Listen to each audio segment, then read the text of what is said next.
Hello मेरे प्यारे साथियों, आप सभी को बहुत बहुत स्वागत है हमारे इस यूट्यूब चैनल में। दोस्तों आज लोग बात करने वाले हैं क्लास 9th का। दोस्तों क्लास 9th वाले बच्चे ध्यानपूर्वक सुन लेंगे और उसका हम लोग एसएसटी सोशल साइंस का पोर्शन इतिहास का एक चैप्टर फ्रांसीसी क्रांति है, उसका हम लोग 48 ऑब्जेक्टिव क्वेश्चन देखने वाले हैं दोस्तों, जो आपके एग्जाम के लिए बहुत ही महत्वपूर्ण होने वाला है।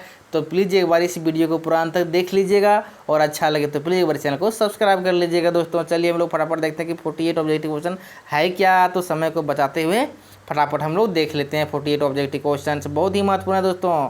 देखिए क्वेश्चन नंबर 1 बोलता है कि पादरी वर्ग किस स्टेटस में आते हैं। तो पादरी वर्ग के लोग, तो देखिए प्रथम द्वितीय तृतीय और चतुर्थ में कैटेगरी में, तो कौन सा कैटेगरी में आता है, तो प्रथम कैटेगरी में आता है दोस्तों पादरी वर्ग के लोग, ध्यान रखिएगा। क्वेश्चन नंबर 2 यहाँ पर देखिए, टाइद एक प्रकार का कर है दोस्तों, तो वह कर किस प्रकार का कर था, एक डायरेक्ट कर है कि धार्मिक कर है कि अप्रत्यक्ष कर है कि पशु कर है। तो ऑप्शन नंबर 20 सही हो जाएगा दोस्तों, धार्मिक कर। यह जो कर है धार्मिक जगह पर, धार्मिक स्थल पर लिया जाता है, तो उसी को हम लोग टाइद कर बोलते हैं। टाइद कर याद रख लीजिएगा, ठीक है। तीसरा नंबर देखिए, हम लोग देखते हैं टाइल।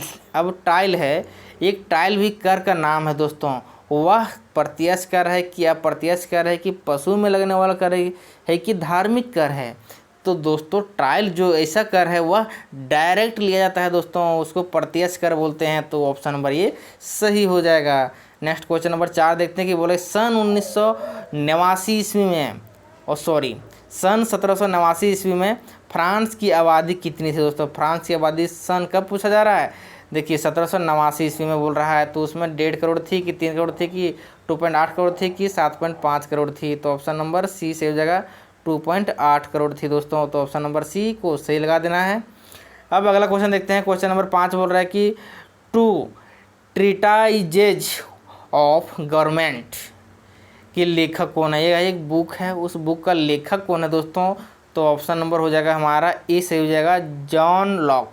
जॉन लॉक जो थे वह इस बुक को लिखे थे, ठीक है। अब अगला क्वेश्चन देखिए 6 नंबर बोलता है कि the spirit of the laws किसकी रचना है, किसके द्वारा रचना किया गया है। तो मंतेक्यू, रूसो और वाल्तेयर और मार्क्स है। तो ऑप्शन नंबर बी से जो है रूसो के द्वारा लिखा गया था, the spirit of the laws. Option number B सही हो जाएगा। नेक्स्ट क्वेश्चन देखते हैं हम लोग, फ्रांसीसी उपनिवेशों ने के अंतिम रूप से दास प्रथा का उन्मूलन कब हुआ था दोस्तों फ्रांसीसी के उपनिवेशों के द्वारा। तो देखिए 1784 हो गया, उसके बाद हो गया 1848, 1806 और 1856 ईस्वी में। तो ऑप्शन नंबर हो जाएगा हमारा 20 सही हो जाएगा दोस्तों। इसमें बोला गया था जब 1848 ईस्वी में क्या किया गया था, फ्रांसीसी उपनिवेशों के द्वारा अंतिम रूप से दास प्रथा का उन्मूलन किया गया था। नेक्स्ट क्वेश्चन देखते हैं हम लोग कि फ्रांस की क्रांति के पूर्व स्टेटस जनरल ऑफ अंतिम बैठक कब बुलाई गई थी। तो सन कब बुलाया गया था, सन 1700, सन 1762, सन 1664, सन 1714 ईस्वी में। तो ऑप्शन नंबर ए से हो जाएगा, सन 1700 ईस्वी में दोस्तों। द सोशल कॉन्ट्रैक्ट के लेखक कौन हैं, Rousseau, मंतेक्यू, वाल्तेयर, John Locke.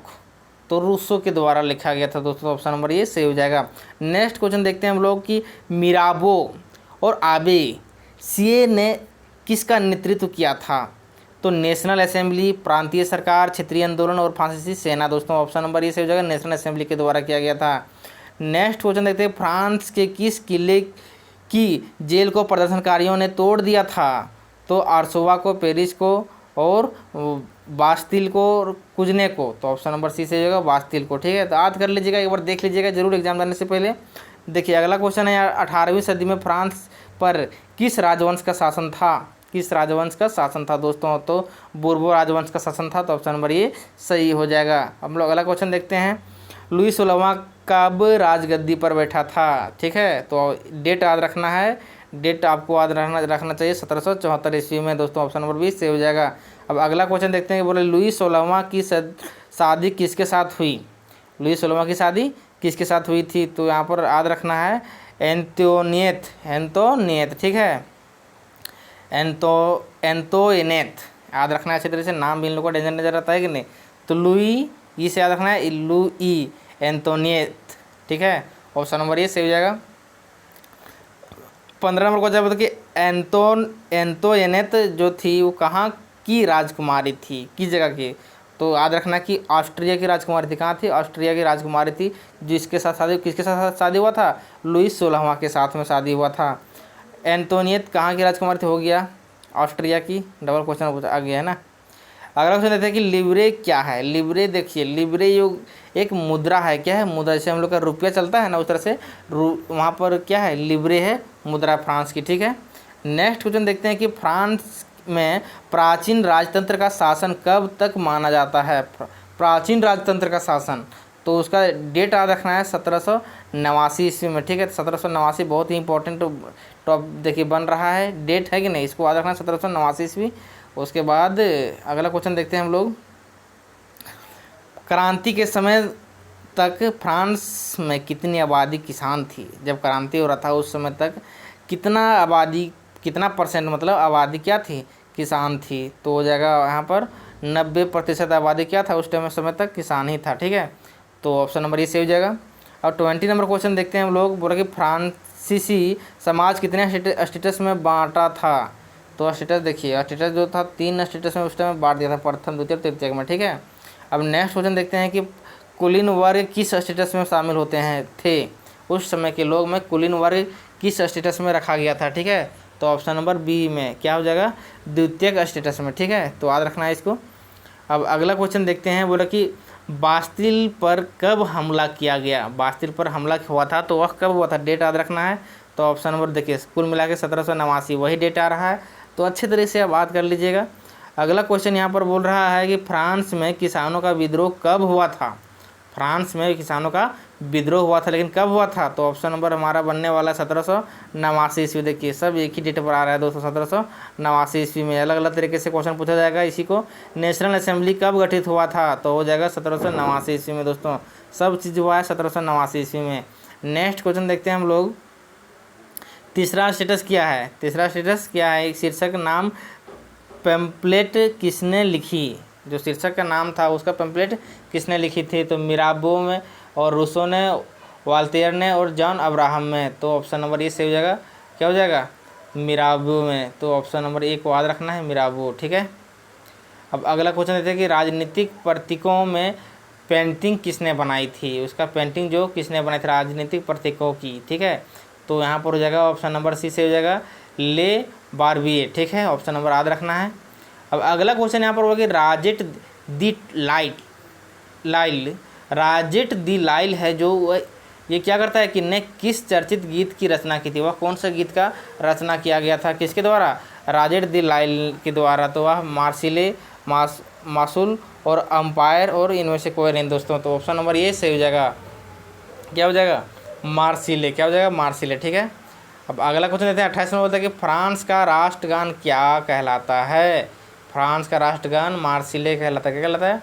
Marseille. Option number A सही हो जाएगा।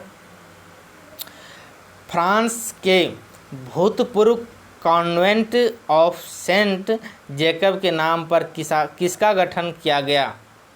तो कॉन्वेंट क्लब, लाल क्लब, जैकोबिन क्लब और वुमन क्लब। तो ऑप्शन नंबर सी सही हो जाएगा। क्या हो जाएगा? Jacobin club. ठीक है। तो ऑप्शन नंबर सी को याद रखनी है। अब अगला क्वेश्चन देखते हैं कि मैक्समिलियन रॉबेस्पियर किसका नेता था? जैकोबिन क्लब का, नेशनल असेंबली का, वुमन क्लब का और मजदूर पार्टी का। तो हो जाएगा जैकोबिन क्लब का। तो ऑप्शन नंबर ये सही हो जाएगा। अब अगला क्वेश्चन देखते हैं कि जैकोबिनो जो थे को किस नाम से जाना जाता था? कॉन्वेंट के, मार्सिले, सौ कुलांत, कार्डिक। तो हो जाएगा सी ऑप्शन से हो जाएगा सौ कुलांत। ठीक है। ऑप्शन नंबर सी से हो जाएगा सौ कुलांत। ठीक है। अब नेक्स्ट क्वेश्चन देखते हैं कि जैकोबिनो ने किस महल पर हमला कर राजा को बंदी बना लिया था? तो बार्सिलोना में, और ट्यूलेरिये में, और विसे में, और पेरिस में। तो हो जाएगा ट्यूलेरिये में। तो ऑप्शन नंबर बी से हो जाएगा। अब अगला क्वेश्चन देखते हैं। बोल रहे हैं कि 1792 ईस्वी में नवनिर्वाचित असेंबली को क्या नाम दिया गया? तो कॉन्वेंशन में, और नेशनल में, और किसान मजदूर संघ में, और कम्युनिस्ट में। तो ऑप्शन नंबर ये सही हो जाएगा, कॉन्वेंशन। क्या हो जाएगा? कन्वेंशन। ठीक है। अब 34 नंबर बोल रहा है कि देखिए, प्लेस डी लॉ कॉनकॉर्ड ने लुई 16वां को कब फांसी की सज़ा दी थी?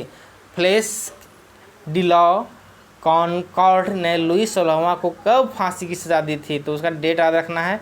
देखिए डेट जो है आपका 21 जनवरी 1793 ईस्वी में क्या हुआ था कि लुई 16वां को फांसी की सज़ा दिया गया था। किसके द्वारा?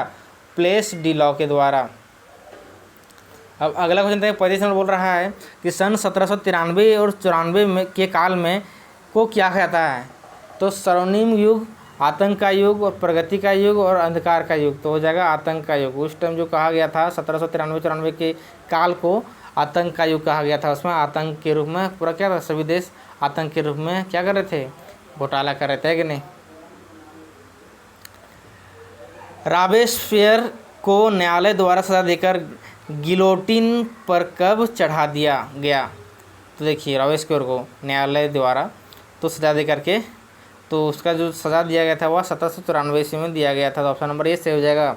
अगला क्वेश्चन देते हैं कि डायरेक्टरी में कितने सदस्य होते थे? डायरेक्टरी में 5 सदस्य होते थे। तो ऑप्शन नंबर बी सही हो जाएगा। अगला क्वेश्चन बोलता है कि फ्रांस की सबसे प्रसिद्ध महिला क्रांतिकारी कौन थी जिसे फांसी पर लटका दिया गया था?